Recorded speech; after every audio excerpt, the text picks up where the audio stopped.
So in that we have discussed mainly different types of media access control protocol. One is random access protocol, then controlled access protocol, then channelization. Okay, so these are the concepts we have discussed, and this is very important topic. Okay, so from this you can understand that the data link layer is responsible for allocating the media. Okay, so who can access the media, that is decided by the MAC protocol. Okay, so MAC protocol, in that we have discussed three protocols: random access. Once again, we have subcategories of random access protocol, controlled access protocol, and channelization. So let me just move on to the next chapter of fourth module.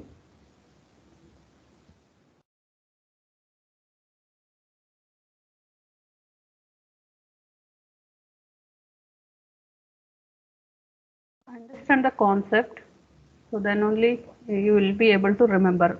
So diagrams, the format, structure, whatever it is that you should learn. So just learning theory part, it's of no use. So diagrams are very important. You need to practice it. So we have discussed all these things in the previous class. FDMA, TDMA and CDMA. CDMA is very important now. Whatever we are using, no, cellular telephone or mobile phone to contact our friends or somebody else. Okay, so that uses this mechanism, CDMA concept, to access the channel. Okay, that is code division multiple access. So currently in cellular technique, they are going to use this CDMA concept to allocate the channel for communication. So we have discussed, see, these concepts are very easy. Thing is, you need to have a patience to understand how exactly it works, understand the working procedure. Without understanding, it is going to be difficult to remember the things. Okay, so let's move on to the next chapter. Actually, this is chapter 9. They have given at the last. It's supposed to be in the beginning to know more about the data link layer services or how data link layer works, but they have given at the end. It's okay because we have already discussed some of the concept in this chapter. So those things I will be just moving on. Only the important that is not covered yet, I will be focusing on that. Okay, so if a packet is to travel from host to another host, okay, from one node to the another node, it needs to pass through these networks. Okay, these networks includes, it may be a router in between, okay, the network components. So here we are not going to focus on the complete network. Instead of that, we'll focus only at the data link layer. What is going to happen at the data link layer?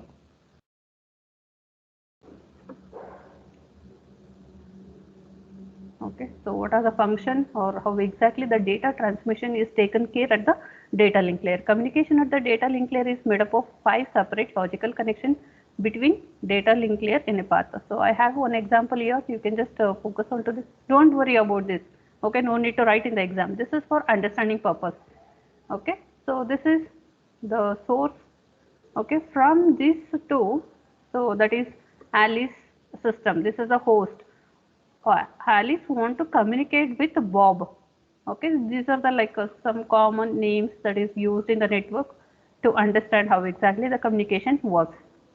If this is the case, how exactly the communication takes place at the data link layer, you can just observe. So if I go with the source node, so where there will be all the 5 layers should be there. Okay, at the network layer, I mean network components like router, so only 3 layers you can view. Okay, so that is router R2, R4, R5 and R7. And once again, once it reaches at the Bob, okay, that is a destination host, you can just see, so all the 5 labels that are present at the source and destination. Okay, here you can just mainly focus on the data link layer, how the data is traveling from source to the destination.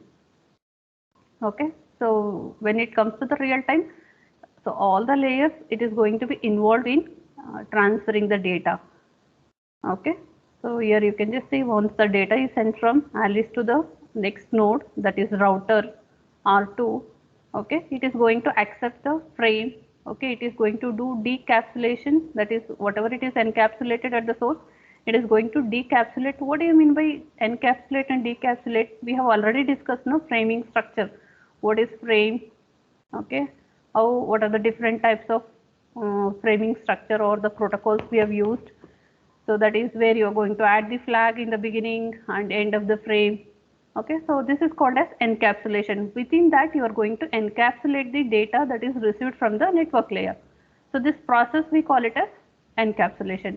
Once it reaches at the, that is, even you can call it as stuffing and unstuffing, using bit oriented, byte oriented, whatever the different techniques we have used now to specify how framing is formed, the same concept, it comes under encapsulation.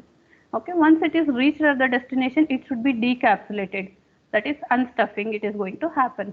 Okay, whatever the extra information, that is flag, it is added, no, it has to be removed, the flag information, only the encapsulated, the data should be extracted and it should be delivered to the network layer. So this process, it is called as decapsulation, and this is going to happen at the every node, at every node. You can just observe, it is not only at the source and destination. So this encapsulation and decapsulation, it is going to take place at all the intermediate nodes. Okay, so that is the important point you need to remember here. So now in this network, okay, which are the nodes and which are the links? So you can just specify which are the nodes and links. So let me just go to this example. You can just see this is a source node and this is the destination. So you can find there is a LAN, okay, connected to the system, and that LAN is connected to the router. Okay, you can just see in between there are so many routers and also a LAN. So in this case, the source node, okay, and this is the destination node, and remaining all, it is going to represent the LAN that are present in the network. Okay, so source node 1, 2, 3, 4, 5. Okay, and also WAN is also considered here. So totally how many nodes are there in the network? So totally 6 nodes. Okay, 2 systems, that is the host node, and 3 LANs and 2 WAN systems. Okay, so these are all represented as node. Okay, this dot indicates a node, and to connect these components, so we are using this link. Okay, the link to connect from source node to, or the source host to the router through LAN. Okay, that is represented with a link. Similarly to this router to this router, it is represented with another link. So like this you are going to connect all the network components. So this is called as nodes and links. Okay, so the source node, destination node, along with all the intermediate network components are represented with the nodes.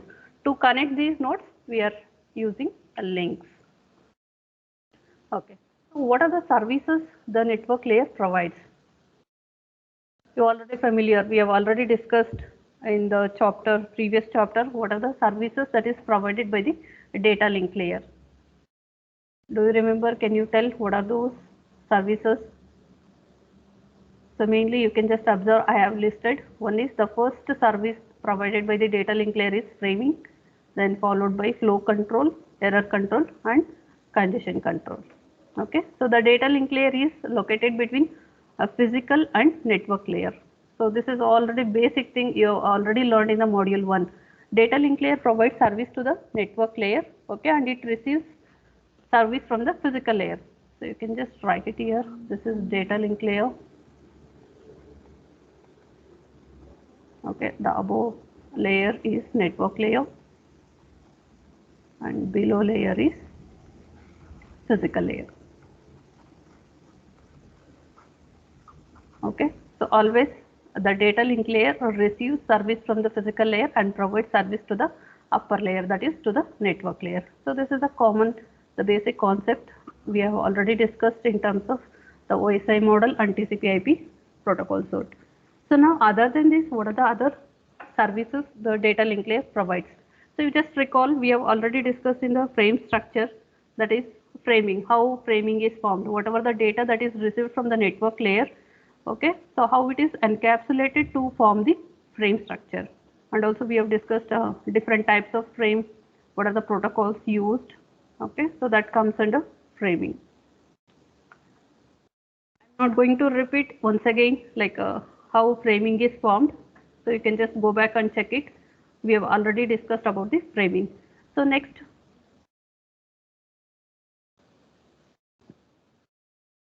you can just observe in this diagram, so how exactly the data is carried from source to the destination, okay, with respect to encapsulation and decapsulation. So here just remember, encapsulation and decapsulation is nothing but, so whatever the data it receives from the network layer, it is just considered as a data, okay. For this data, what happens in the data link layer, it is going to add its own information, okay, that is header part, then trailer information, okay, and followed by there is a payload or the data received from the network layer. So this process of forming this step we call it as encapsulation. Encapsulation that is done at the data link layer. This reverse process is going to take place at the destination side. Okay, so reverse process means it is going to just remove the header and trailer information. Okay, you should know what is this trailer information added at the data link layer. Okay, that is mainly used for error control. So once if the data received is correct, okay, if it is not corrupted, it is going to extract the data and it will be delivered to the network layer. Okay, so the same process it is denoted in this diagram. You can just go through this diagram. And also here I told in the previous diagram, so this encapsulation and decapsulation should be done at every node. It is not just only at the source and destination. Whichever the node, that is the router, it is connected in the network, it has to perform the encapsulation and decapsulation. So why we need to do encapsulation and decapsulation at each node is because each node may be using its own different frame structure. Okay, it may be using different protocol to form the frame. So for that reason, it requires to do the encapsulation at each node. So that is, this diagram denotes that. You can just observe the datagram that is received from the network layer. Okay, and it is going to be encapsulated here by adding its own address information all, and once it receives at the router, that is the intermediate node network component. So you can just observe the network layer, it is going to decapsulate whatever the frame it is received, okay, and it is adding its own information and it will encapsulate, that is transferred, okay, that is transferred to the next node. So here next node it is represented as a destination. Okay, so here can you see the number 2? So there is no specific reason why 2, it is indicating just an address. Okay, it is just indicating an address that is added at the data link layer.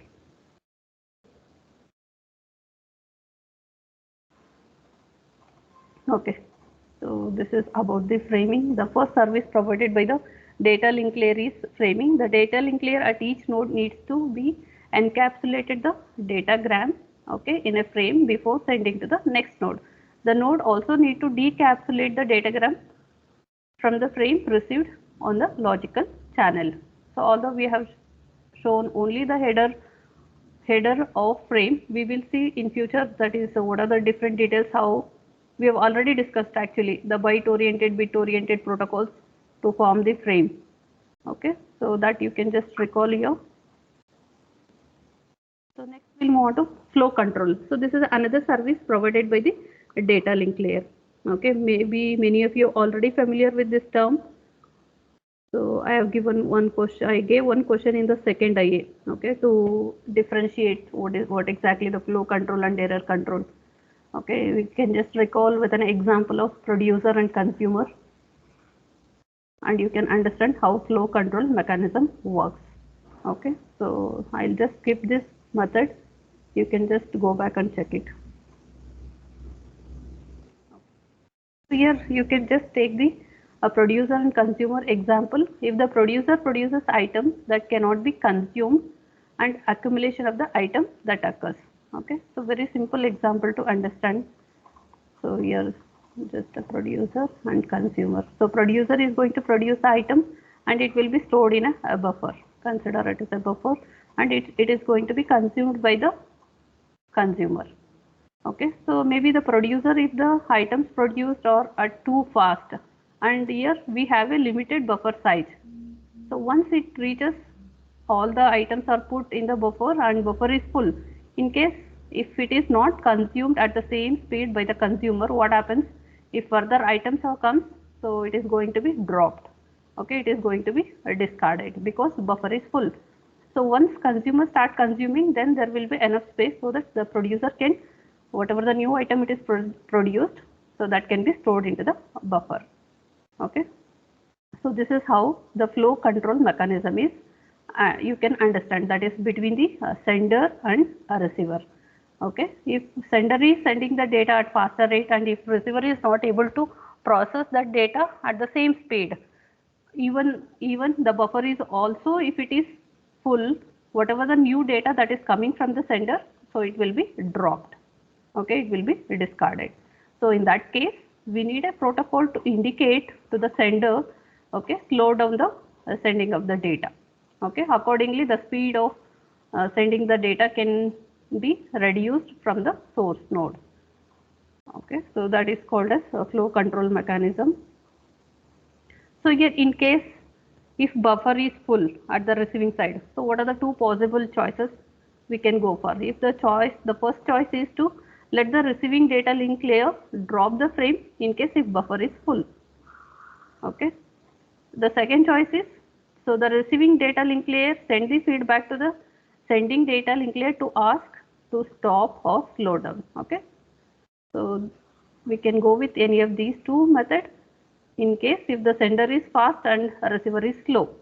In that case, so if buffer is full at some point of time, whatever the new data it is sent by the sender, so all the data is going to be dropped. Okay, once again it has to be resent by the sender later, or else so it can communicate to the sender to slow down or to stop sending the data because buffer is full. So this is how the flow control mechanism is taken care by the data link layer. So next one is error control. So we have discussed one complete chapter on this error control, how error control is taken care, what are the techniques it is we have used. So at the sending node, frame in a data link layer needs to be changed to bits and transferred to electromagnetic signals and transmitted through the transmission media. So here at the receiving node, so these electromagnetic signals are received and transferred to bits and put together to create a frame. Okay. So here, whenever it is receiving the data, so whatever the extra bits it is added, you just recall we have discussed different techniques to add the extra bits at the data link layer.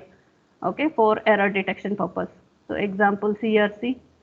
Okay, whatever the extra bits it is added in the frame, so that can be used for detecting the error at the receiver side.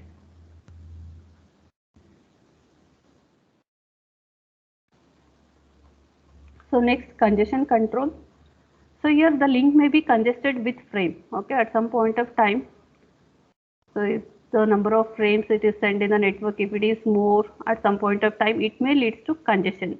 Okay, that may lead to loss of frames. Whatever the data or the frame it is sending, it may be discarded or it may be dropped in the network. So most of the data link layer protocol do not directly use the congestion control. Okay, so it is normally used in wide area network. And here this congestion control service, it is mainly taken care by the transport layer. Okay, so we'll discuss this technique later point of time. So now we'll move on to different categories of links. So what are the different categories of links? So to some extent we have already discussed, that is two types of links in the first chapter, that is one is point to point link and broadcast link. Okay, so that is point to point link means, so there is a link that is dedicated between the two devices. Okay, so if you are considering A and B, so there is a dedicated link. When I use the term dedicated link, the complete channel capacity it is used by only between these two nodes. So broadcast link indicates the link shared between a several pair of devices. Okay, the same link it is connected with multiple devices. So this is called as broadcast link. Okay, just remember two categories of link. One is point to point and another one is broadcast link.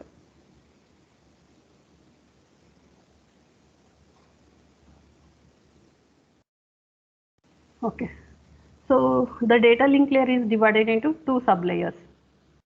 So the data link layer is divided into two sublayers. So one we call it as data link control, okay, and the second one we call it as media access control. So the media access control, the protocols with respect to this media access control we have discussed in the previous chapter, okay. Just a minute.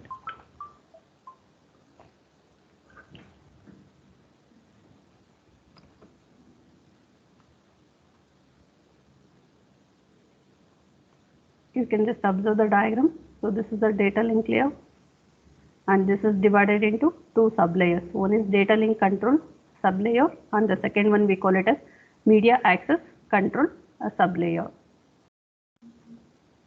Okay, so each layer is responsible for a set of functionalities that is supported by the data link layer.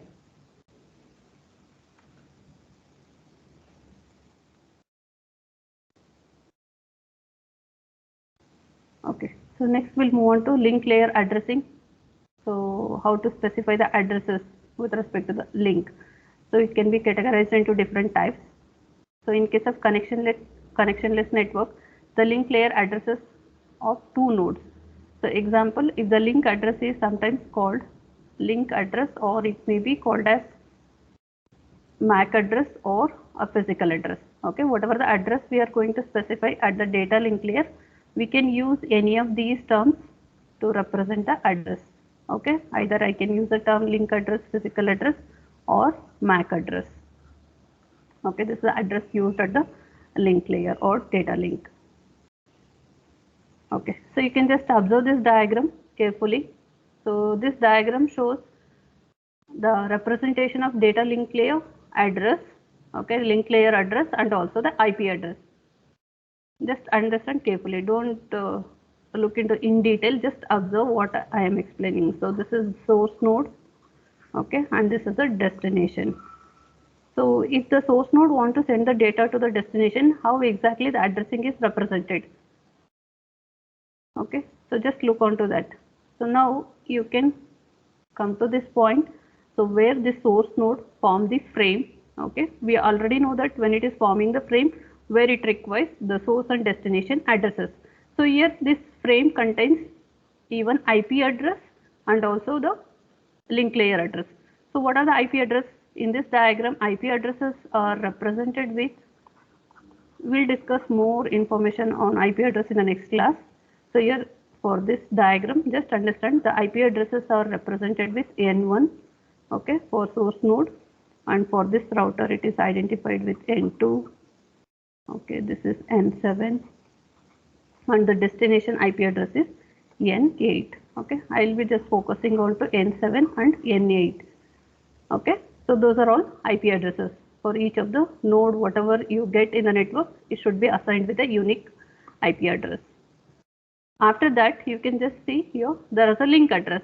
So link address for this node is L1, okay. And here the data is going to be transferred from node to node, okay. You need to change the address when it is moving from one node to the another node with respect to the link layer address, okay. IP address is not going to change. So it is going to retain the source address is 1 and the destination address is this N8, okay. Same thing you can just observe, this is a frame and this is a data to be transmitted. So the source address IP address is N1 and destination IP address is 8, okay. So now link layer address, focus on to this link layer address. What is the link layer address? Source address, it is L1, okay. L2 is the link layer address of the next node, okay, link layer of the next node. So each time when the frame is moving from one node to the another node, so the link layer address is going to change, not the IP address, only the link layer address is going to change, okay. So once this frame is reached at this point, so you can just see what are the addresses it is changed, okay. So N1, N8, you can just focus here. This is IP address, it is not going to change, I told. So just focus on. So now the source address, once it reaches here, what is the source address? The source address is N5, L5, okay. Okay, this is destination address and this is source address. the first address what you can see here, this is destination address and this is source address. But in case of IP address, you can just see first we are representing the source address, then followed by destination. But with respect to link layer, first field is going to represent the destination address followed by the source address. Okay, the same thing it is going to happen here. Once the frame is received at this node, it is going to change the link layer address. Okay, the destination it is going to change to the next node where it is going to send, that is L5, and what is the source address of this node, this router, it is L4. Okay, so this is happening when the frame is moving from node, that is router R1 to R2. Okay, so now from R2 to it has to send to the next node. So once again you just observe there is no changes. So with respect to this data and IP address, only there is a change in the link address. So here the source is L7, this is the source, and the destination it has to send is L8. Okay, so the same thing you can observe. So once it reaches this destination, the data is going to be delivered to that particular host or the device. Okay, so this diagram it is going to just represent how the link address and IP addresses are represented. So just remember one point, the IP address is not going to change. Okay, it is going to be remain same throughout the transmission. Okay, the source and destination IP address, but link layer address is going to change when the data is moving from node to node. Is it clear? Any doubts in this? No, ma'am. Okay, fine.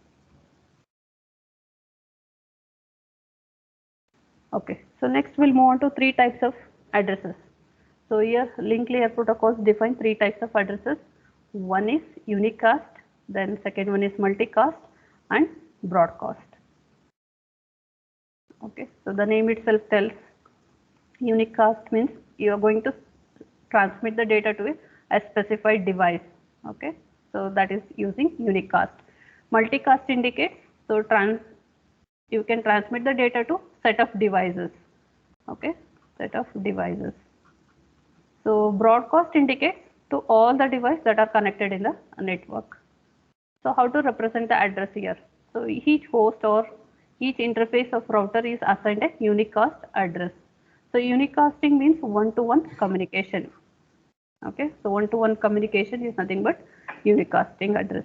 So a frame with unicast address, a destination is destined only for one entity in the link. So how to represent this unicast address? So this unicast address is represented with 48 bits. Okay, 48 bits or 6 bytes, and it is represented with the hexadecimal value. Hexadecimal value, and it is separated by colon. Okay, you can observe here the example for unicast address. So this is 6 byte information. Okay, so A3 colon 3445. So you can just go with the unique address for unicast. Okay, where it is going to send from one node to the other node, the specified node. So next we'll move on to multicast.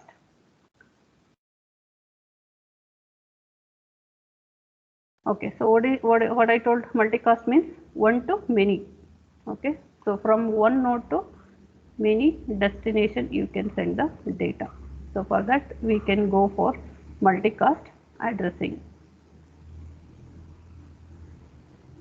Okay, so here also the representation of multicast address is very similar to the unicast. Okay, where it is going to have 48 bits, that is 6 bytes, that are represented with 12 hexadecimal digit and separated by a colon. Okay, this is how you need to represent the multicast. The next one is broadcast address. So broadcast indicates one to all communication, that is one to all the devices that are connected in the network. So here a frame with the destination broadcast address is sent to all entities in the link. Okay, whichever the entities or the devices connected in the network, to all the device it is going to send. Okay, all the device, that is very, very important, broadcast. So now how to represent the broadcast address here? Okay, so once again it is 48 bits, but here all the 48 bits will be represented with ones. You can just observe, it is once again represented as a hexadecimal value. Okay, all the bits of this address, if it is represented as ones, indicates it is a broadcast, that is sending data from one to all the devices connected in the network.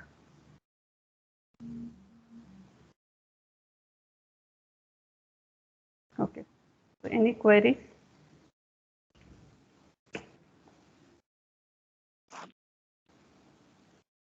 And about today's test, who all missed the second IA or first IA, you can just take the additional IA.